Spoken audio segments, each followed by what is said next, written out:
My teacher looked me dead in the eye, in front of 30 of my peers, and told me I had just asked the single dumbest question she had heard in her entire 10-year career. She didn't answer it.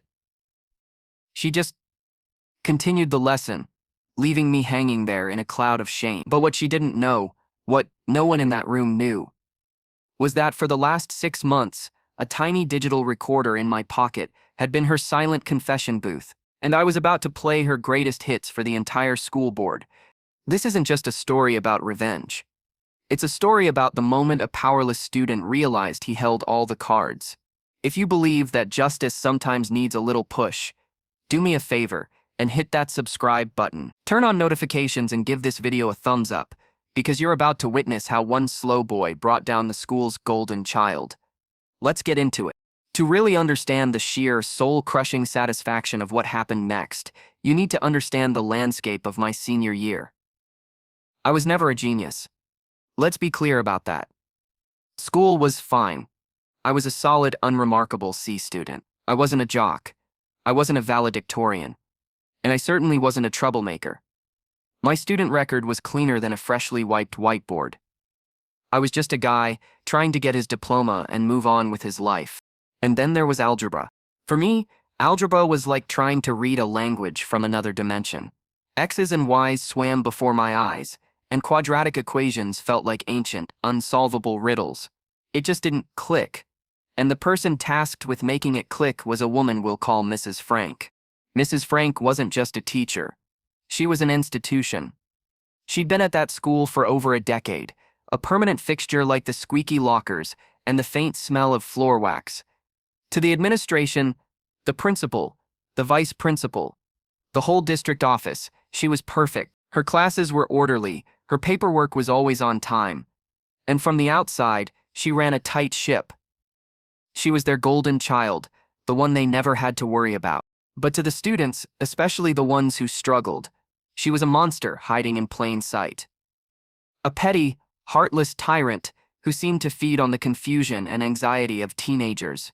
And for reasons I will never ever understand, she chose me as her personal punching bag for the entire year. It started subtly. I'd raise my hand, my brow furrowed in genuine confusion over a concept. Mrs. Frank, I'm not sure I get how you isolated the variable there. A sigh would escape her lips. A loud, theatrical sound designed for the whole class to hear. Okay, class, she'd announce, not looking at me, but at everyone else. Let's all pause because, once again, we need to go back to the basics. My cheeks would burn. I could feel the eyes on me, some sympathetic, most just wanting to get on with it.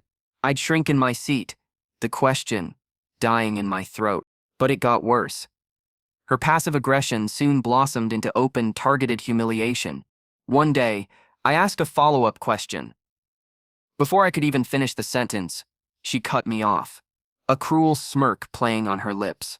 And here comes the slow boy again. Everyone get ready to put your thinking caps on extra tight. We're going on a field trip, back to elementary school math. The class would ripple with a few nervous chuckles. No one was laughing with her. They were laughing because they were terrified of being next. It was a survival mechanism. My hand would drop.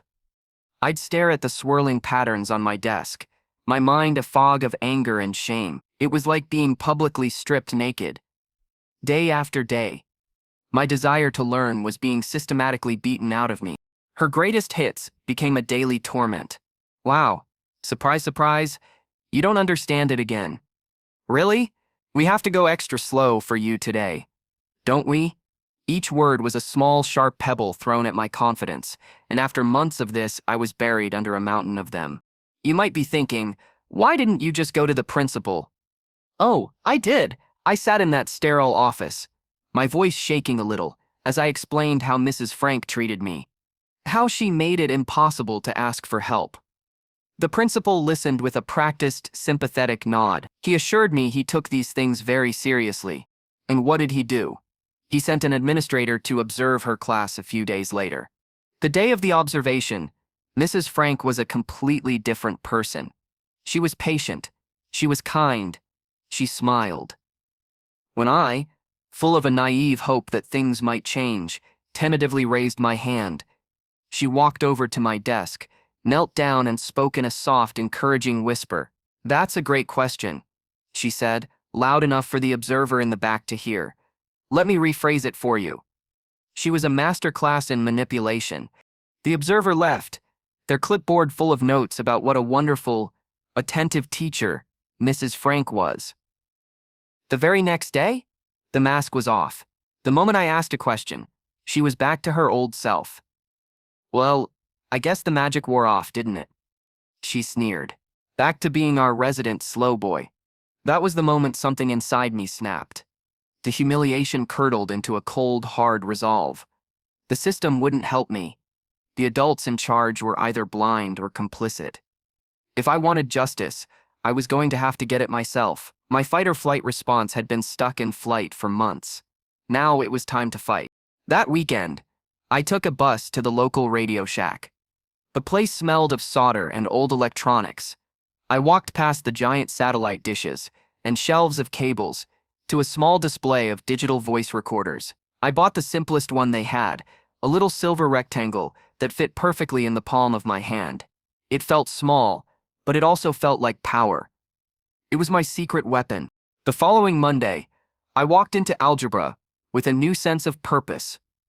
Before class started, I reached into my pocket, my heart thumping against my ribs. I pressed the small red record button. A tiny light blinked once and went dark. It was active, and then I waited. It didn't take long. I asked a question about a homework problem. "Are you genuinely this lost? Or do you just enjoy wasting everyone's time?" Her voice, sharp and condescending, was now immortalized as a digital file. A small, triumphant jolt went through me. This became my new routine. For months, that little recorder was my silent companion in her class. It captured everything. Every sigh, every snide remark, every backhanded compliment that was really an insult. I became a collector of her cruelty. Sometimes, if she was having a good day and being civil, I'd intentionally ask a question I knew was a little basic, just to get a reaction, to feed the fire. I was no longer a victim. I was an archivist, meticulously documenting her downfall. This went on for the rest of the year. I had hours of audio, a library of her malice. I was just waiting for the right moment, the one final piece of evidence that would tie it all together. And then, it came. It was late in the spring. The end of the year was in sight. We were reviewing for finals. She was explaining a particularly complex theorem, and a part of it just wasn't connecting in my brain. I raised my hand, the same way I had 100 times before. She stopped, turned, and fixed me with a look of pure, unadulterated contempt. "What is it now?" she asked, her voice dripping with exhaustion. I asked my question. I don't even remember what it was, something about the order of operations in the final step. She stared at me for a long, silent moment. The class held its breath, and then she delivered the line that would be burned into my brain forever. She said, "I have been teaching here for over 10 years, and that was the single dumbest question I have ever heard come from anyone's mouth." The words hung in the air, heavy and poisonous. She didn't answer. She didn't explain. She just turned back to the board and continued writing, as if I had ceased to exist. But in that moment of ultimate humiliation, I felt nothing but a strange, serene calm. This was it. This was the crescendo. This was the gem of my collection. I didn't say a word. I slowly stood up. The sound of my chair scraping against the linoleum was the only noise in the dead silent room. I calmly packed my books into my backpack, zipped it up, and slung it over my shoulder. I walked to the door, not looking at her, not looking at anyone. I headed straight to the nurse's office. Since I was 18, I was allowed to dismiss myself from school. I told the nurse I felt sick, which wasn't a lie. I was sick of Mrs. Frank. I went home. I didn't play video games or watch TV. I went straight to my computer, plugged in the recorder, and for the next 3 hours, I became an editor. I listened to the hours of audio, every painful, degrading second. And I began to cut. I took the worst of it, the slow boy, the wasting everyone's time, the sighs, the sneers, and I spliced them together. I created a highlight reel of her abuse, and I finished it with the grand finale, her dumbest question ever monologue. It was a brutal, undeniable 5-minute masterpiece of her own making. The next day, I walked into school with a USB stick in my pocket that felt heavier than a brick. I went straight to the principal's office and asked to see him. I sat down in the same chair where I had pleaded for help months before. "What can I do for you?" he asked. A little weary. I didn't say much. "I have something I think you need to hear," I said, and I plugged the drive into his computer. I clicked play. The first insult filled the room. The principal's posture changed instantly. He leaned forward. After the second clip, he held up a hand. "Stop," he said. His face was pale. He looked at me, then at the computer, then back at me. There was no dismissal in his eyes anymore. There was alarm. "I need more people to hear this," he said, his voice low and serious. "I need witnesses. And she needs to be here." He looked at me. "We're going to have a meeting. Tomorrow morning. You, me, the vice principal, and Mrs. Frank. Can you be here?" I nodded, my heart pounding. "No," he corrected himself, thinking, "this is bigger than that." He picked up his phone. "We'll meet tomorrow. And I'll be making a few more calls." I walked out of his office into a daze. The first domino had fallen. The next morning was the most nerve-wracking experience of my entire life. I felt like I was going to be sick. My hands were sweating. My stomach was in knots. What if they took her side? What if this all blew up in my face? I was called down to the main office during first period. The secretary gave me a grim, knowing look and pointed me toward the conference room. I pushed open the heavy wooden door, and my breath caught in my throat. It was a firing squad. Sitting around the long, polished table were the principal and the vice principal. But they weren't alone. There were two other stern-faced people I recognized as directors from the school board. There was even the local school police officer, his arms crossed, looking incredibly serious. And at the far end of the table, looking confident, annoyed and utterly self-righteous, was Mrs. Frank. She shot me a look that said, "I can't believe you're wasting all of these important people's time with your little tantrum."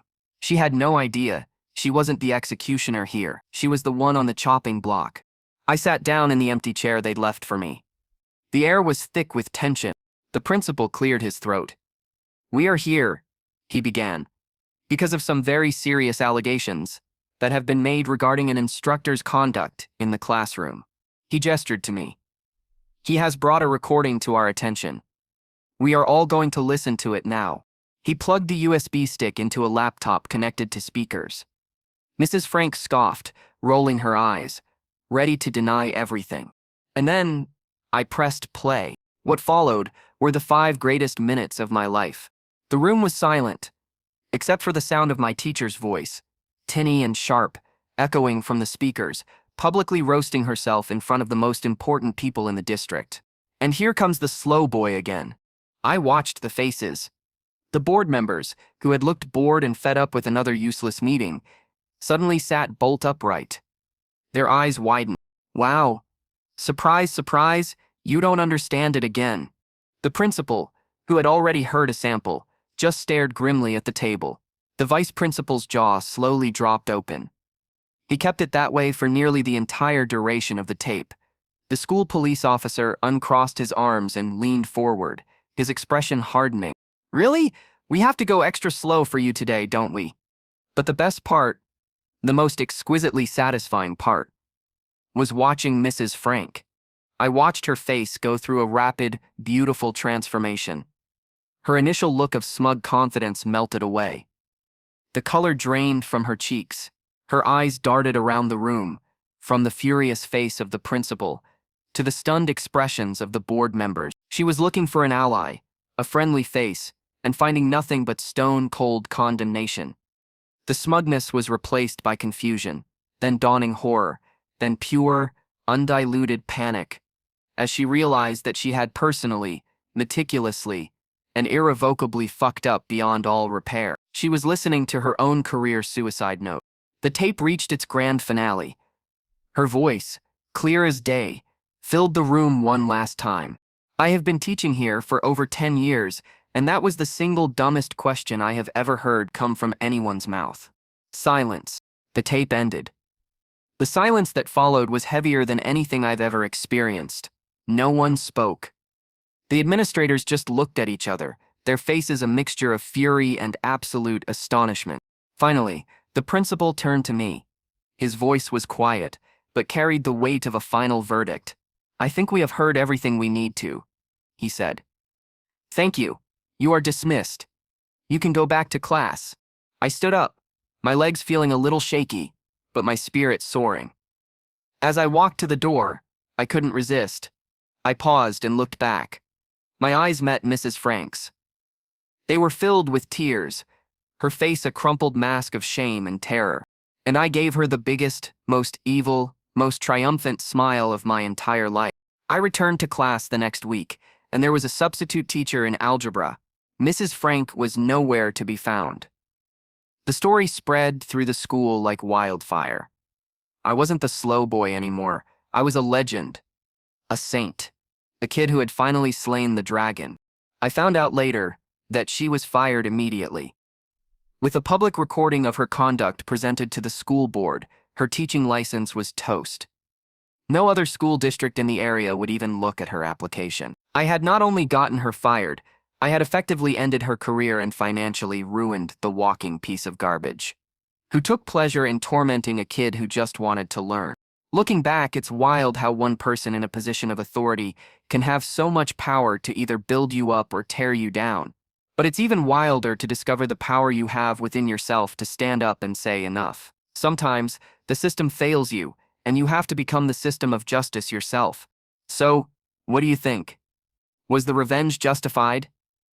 And more importantly, what's the worst thing a teacher has ever said to you? Drop your stories in the comments below, because I want to read them all. If you enjoyed watching justice being served, make sure you hit that like button, subscribe for more, and share this with someone who needs to hear it. And to Mrs. Frank, if you somehow, by some miracle, are watching this right now, I'd like to take this moment to tell you to go fuck yourself.